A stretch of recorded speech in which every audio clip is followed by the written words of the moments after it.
अच्छा सुनो, सब्सक्राइब करते वक्त ना घंटी बजा देना ताकि जब मैं ऑनलाइन आऊँ तो तुम्हारे फोन की भी नमस्कार दोस्तों, आप सभी का स्वागत है हमारे YouTube चैनल पर। तो आज हम बात करेंगे डीएलएड एग्जाम 2021 लेटेस्ट अपडेट। तो आज हमारी तारीख हो चुकी है 12 फरवरी 2021 की बड़ी अपडेट में सबसे पहले बात करेंगे आज की breaking news. PNP latest update को हम इस वीडियो में डिस्कस करेंगे। एक और बड़ी अपडेट आ रही दोस्तों, यूपी टेट परीक्षा में देरी की वजह से लाखों छात्र नई भर्ती से बाहर। जी हाँ दोस्तों, इस समय की सबसे बड़ी अपडेट है और देखिए छात्रों में फूटा गुस्सा। जी हाँ दोस्तों, सभी छात्र मतलब अब बिल्कुल परेशान हैं क्योंकि देखिए जो हमारी नई शिक्षक भर्ती आ रही है उसमें दोस्तों 2018 और 2019 बैच दोनों बाहर हो सकता है। 2019 बैच दोस्तों ये तो भाई क्लियरली बाहर है, इसमें दोस्तों मतलब कोई मतलब डाउट नहीं है कि 2019 बैच के छात्रों को मौका मिलेगा। क्योंकि दोस्तों देखिए इसके लिए जो बच्चे सीटेट या यूपीटेट की परीक्षा में पेपर 2 को क्लियर कर रखे होंगे सिर्फ उन्हीं छात्रों को मौका मिलेगा। अब देखिए जो हमारा सीटेट के लिए आवेदन हुए थे, सीटेट का जो अभी दोस्तों हमारा पेपर हुआ है सीटेट 31 जनवरी को, इसके आवेदन दोस्तों 1 साल पहले ले लिए गए थे।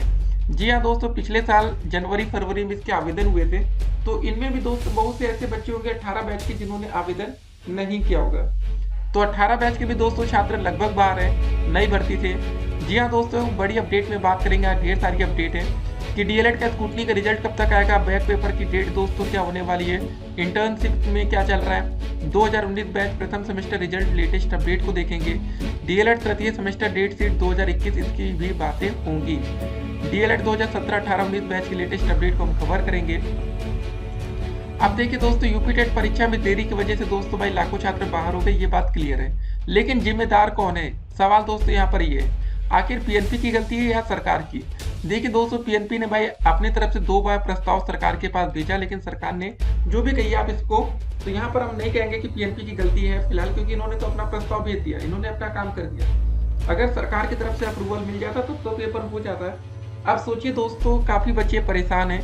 देखिए जूनियर टीईटी पास अभ्यर्थियों के लिए शिक्षक भर्ती का बड़ा अवसर। जी हाँ दोस्तों, मतलब उन बच्चों को सिर्फ मौका मिल रहा है जो बच्चे पहले इसको क्लियर कर चुके हैं। वैकेंसी है दोस्तों 1894 पदों पर।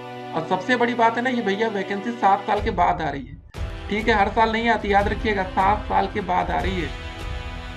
सीटेट ऑफिशियल आंसर की जारी। जी हाँ दोस्तों, क्या मैटर इसको देखेंगे और यहाँ से डाउनलोड करें सबसे पहले सीटेट के ऑफिशियल आंसर की। जी हाँ दोस्तों, हमने कमेंट बॉक्स में लिंक विंक दे रखा है। जैसे दोस्तों सीटेट के ऑफिशियल आंसर की जारी होगी तुरंत आप इसको डाउनलोड कर पाएंगे, क्योंकि दोस्तों अब जो हमारी सीटेट के आंसर की है वो किसी भी समय जारी हो सकती है।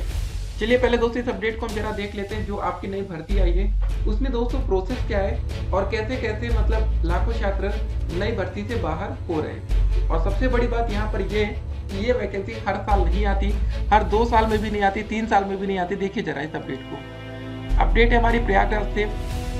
प्रदेश के एडेड जूनियर हाई स्कूलों में रिक्त शिक्षकों के 1894 पदों की पहली बार लिखित परीक्षा 11 अप्रैल को होगी। इस भर्ती से पहले दोस्तों यूपी टेट उत्तर प्रदेश शिक्षक पात्रता परीक्षा नहीं हो सकी, लेकिन दोस्तों यह उन अभ्यर्थियों के लिए बड़ा अवसर है जो भर्ती के आस में पिछले कई वर्षों से उच्च प्राथमिक स्तर की परीक्षा पास करते चले आ रहे हैं। सिर्फ 5 साल में ही दोस्तों भर्ती की अर्हता परीक्षा उत्तीर्ण करने वालों की संख्या 4,28,000 से अधिक हो गई है। जी हाँ दोस्तों, आप अंदाजा लगा सकते हैं कि इस भर्ती के जो आवेदन होंगे वो 4 लाख से ज्यादा होंगे, कम तो नहीं होंगे, क्योंकि कितने बच्चे पास कर बैठे। और यहाँ पर बातें सिर्फ यूपी टेट की हो रही है, सीटेट में कितने बच्चों ने पास किया उसका कोई यहाँ पर डेटा नहीं है। आगे अपडेट में देखिए, वही दोस्तों सीटेट में उच्च प्राथमिक स्तर का इम्तहान पास करने वालों की संख्या अलग है। प्रदेश में हर साल शिक्षक पात्रता परीक्षा कराई जाती है। इसमें प्राथमिक व उच्च प्राथमिक स्तर की 2 परीक्षाएं होती है। जी हाँ दोस्तों, जो बच्चे पेपर 2 देते, देखिए पेपर 1 और पेपर 2 होता है ना, तो पेपर 2 ही दोस्तों आपका उच्च प्राथमिक स्तर वाला है। इसके जरिए दोस्तों सूबे के प्राथमिक स्कूलों में तो नियमित अंतराल पर भर्तियां हो रही हैं, लेकिन उच्च प्राथमिक स्तर की टीटी उत्तीर्ण करने वालों को मौका नहीं मिला। इस तरह से दोस्तों केंद्र की टीटी में जो टेट का पेपर होता है, मतलब वर्ष में 2 बार अभ्यर्थी इसको उत्तीर्ण कर रहे हैं। इनको योगी सरकार ने बड़ा अवसर मुहैया कराया है। उन्हें 7 साल इंतजार के बाद सीधी भर्ती में शामिल होने का अवसर मिल रहा है। जी हाँ दोस्तों, बस इसी लाइन को याद रखिएगा, 7 साल के बाद मौका मिल रहा है। सोचिए अब कितने बच्चों को मौका नहीं मिल रहा है। मतलब अगर आप डीएलएड 2018 बैच के हैं या डीएलएड 2019 बैच के, तो दोस्तों 7 साल इंतजार करिए। मतलब ठीक है ना, 7 साल में अगर वैकेंसी आएगी तो अब अगले 7 साल तक आप क्या करेंगे। आगे अपडेट को जरा देखिए। इसके पहले दोस्तों वर्ष 2013 में विज्ञान व गणित के 29,334 शिक्षकों की भर्ती बेसिक शिक्षा परिषद के उच्च प्राथमिक स्कूलों में हुई थी। पदों की संख्या 1894, एक पद दावेदारों की संख्या कई गुनी होगी। वास्तविक संख्या आवेदन पूरा होने के बाद मार्च में स्पष्ट होगी। ज्ञात हो कि दोस्तों भर्ती के लिए जो आवेदन है 22 फरवरी से ऑनलाइन आवेदन प्रक्रिया शुरू हो रही है। जी हाँ दोस्तों, अगर आपका मन है कि भैया हमको आवेदन करना है, पेपर देखना कैसा पेपर आता है, क्या क्या प्रोसेस होता है, तो आप इसके लिए आवेदन कर पाएंगे। अगर आप एलिजिबल नहीं है तो भी दोस्तों कोशिश करिएगा, फॉर्म डाल दीजिएगा, कम से कम पेपर देने का तो मौका मिलेगा ना। ठीक है, नौकरी आपको नहीं मिलेगी अगर आपने पास कर लिया तब भी, लेकिन एक होता है ना एक्सपीरियंस आपको मिलता है, अनुभव होता है। इस समय दोस्तों एक्सपीरियंस की जरूरत ज्यादा होती है बच्चों को, क्योंकि कभी कभी क्या होता है जब आप पेपर देने जाते हैं तो कुछ ना कुछ ओएमआर भरने में गलती कर जाते हैं या कहीं और गलती आपसे होती है। और दोस्तों आप जब पेपर देंगे तो आपको कम से कम कुछ नहीं तो टाइम मैनेजमेंट सीख जाएंगे। ठीक है कि टाइम को आपको मैनेज कैसे करना है, समय कम रहता है, कैसे 150 क्वेश्चन होंगे। परिषदीय स्कूलों में भर्ती नहीं।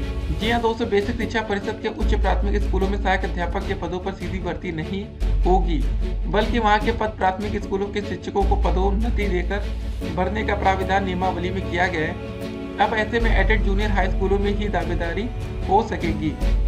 उच्च प्राथमिक स्तर परीक्षा उत्तीर्ण। जी हाँ दोस्तों, संख्या आप देख लीजिए। लास्ट टाइम दोस्तों जब हमारा पेपर 2019 में कराया गया था, ठीक है, पेपर 2 का यूपी टेट का, तो इसमें देखिए टोटल बच्चे जो पास हुए थे उनकी संख्या 60,068 बच्चे थे। ठीक है, ये इतनी संख्या है। तो अब तक दोस्तों 4,28,093 बच्चे पास कर चुके हैं। अगली अपडेट थी दोस्तों की परिषदीय जूनियर स्कूलों में सीधी भर्ती नहीं, पदोन्नति देकर करने का या भरने का प्राविधान है। एक और अपडेट आई थी दोस्तों, ऑफलाइन ही होगी प्रारंभिक अर्हता परीक्षा पीईटी। जी हाँ दोस्तों, इसके बारे में भी आपको जानना जरूरी है क्योंकि आप उत्तर प्रदेश में रहते हैं। तो इसमें दोस्तों क्या फायदा है, कैसे नौकरी मिलती है, इसका भी प्रोसेस चलिए हम आपको पहले बताते हैं। अपडेट आई हमारी लखनऊ से। उत्तर प्रदेश अधीनस्थ सेवा चयन आयोग की ओर से द्विस्तरीय परीक्षा प्रणाली के तहत आयोजित की जाने वाली प्रारंभिक अर्हता परीक्षा पीईटी ऑफलाइन ही आयोजित की जाएगी। आयोग की ओर से दोस्तों परीक्षा को ऑफलाइन आयोजित करने की तैयारी की जा रही है। राज्य सरकार की सेवाओं में समूह ग की प्रायः सभी भर्तियों में अभ्यर्थियों की भारी भीड़ की समस्या से दोस्तों पार पाने के लिए आयोग ने 2 चरणों में भर्ती परीक्षा आयोजित करने का फैसला लिया है, जिसे दोस्तों शासन ने मंजूरी भी दे दी है। पहले चरण में अभ्यर्थियों की स्क्रीनिंग के लिए प्रारंभिक अर्हता परीक्षा आयोजित की जाएगी। प्रारंभिक अर्हता परीक्षा के जरिए शॉर्टलिस्ट किए गए अभ्यर्थियों के लिए आयोग की ओर से विभागों की सेवा नियमावली के अनुसार मुख्य परीक्षाएं आयोजित की जाएंगी।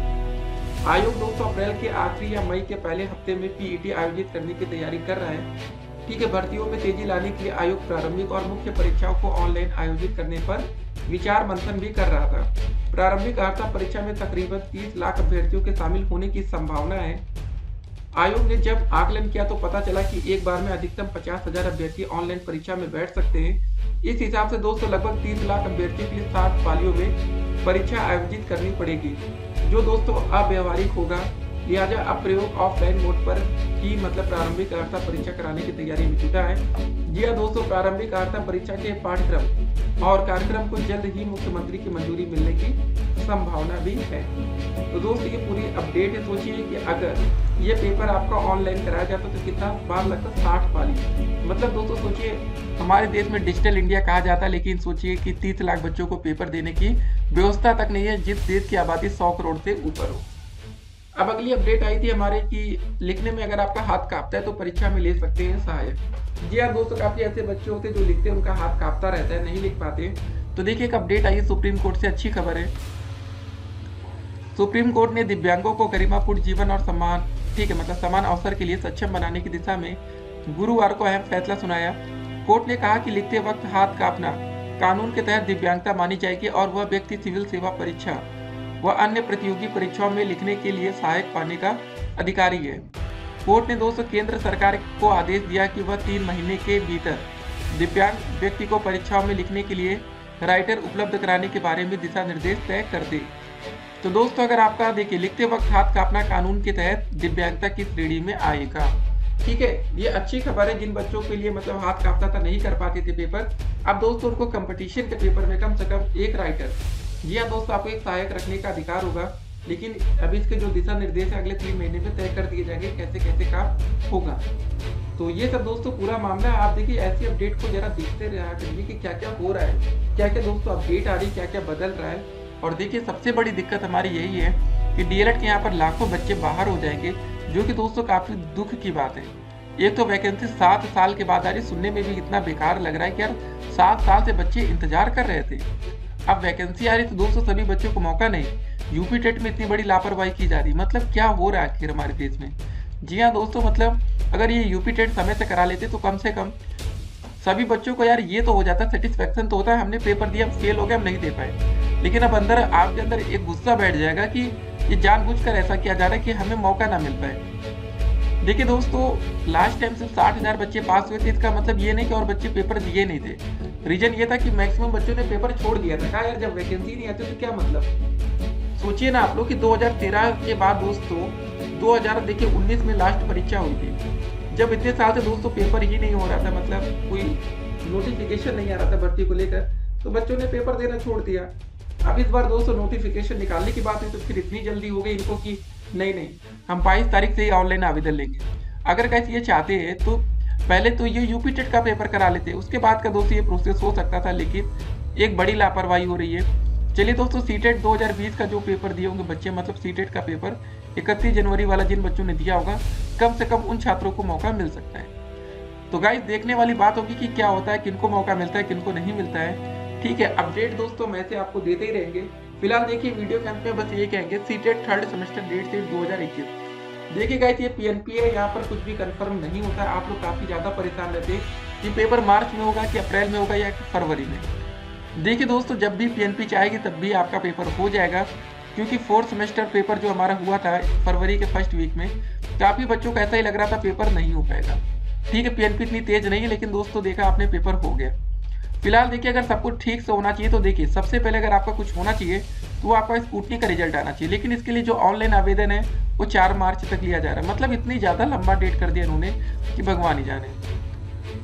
4 मार्च तक दोस्तों ऑनलाइन आवेदन, तो ही उसके बाद रिजल्ट आएगा ना। उसके बाद दोस्तों बैक पेपर की डेट आएगी आपकी। इंटर्नशिप दोस्तों जो चल रही, देखिए इंटर्नशिप आपकी शुरुआत हो चुकी है। अगर दोस्तों स्कूटनी का रिजल्ट आएगा तो हो सकता है कि उसी के अकॉर्डिंग ये 2019 बैच का प्रथम सेमेस्टर का रिजल्ट घोषित करें। अब देखिए इसमें ज्यादा देरी हो रही है, फर्स्ट सेमेस्टर का रिजल्ट जारी करना बहुत ही ज्यादा जरूरी है, क्योंकि इसी के अकॉर्डिंग आगे की दोस्तों रणनीति या जो भी होगा उसको तय किया जाएगा। तो ये दोस्तों मतलब रिजल्ट आना बहुत ही ज्यादा जरूरी है। उसके बाद थर्ड सेमेस्टर डेट शीट। जी हाँ दोस्तों, जब तक आपका रिजल्ट नहीं आता फर्स्ट सेमेस्टर का, उससे पहले थर्ड सेमेस्टर का पेपर कराना बिल्कुल भी सही नहीं होगा। तो गाइस देखते हैं क्या क्या होता है। फिलहाल जो आपका थर्ड सेमेस्टर का पेपर होना चाहिए वो जल्दी से जल्दी हो जाना चाहिए, क्योंकि देखिए आपको भी तो नई भर्ती में मौका चाहिए ना। अभी दोस्तों ये जूनियर वाली आई है, कल को प्राइमरी की आ जाएगी, उसमें भी अगर आपको मौका नहीं मिला तो दोस्तों चलिए ठीक है, बाकी के अपडेट हम आपको अगली वीडियो में देते हैं। तब तक के लिए stay connected, have a nice day. बाकी कमेंट बॉक्स में हमने लिंक दे रखा है, उसको आप चेक करते रहिएगा। फिर मिलते हैं।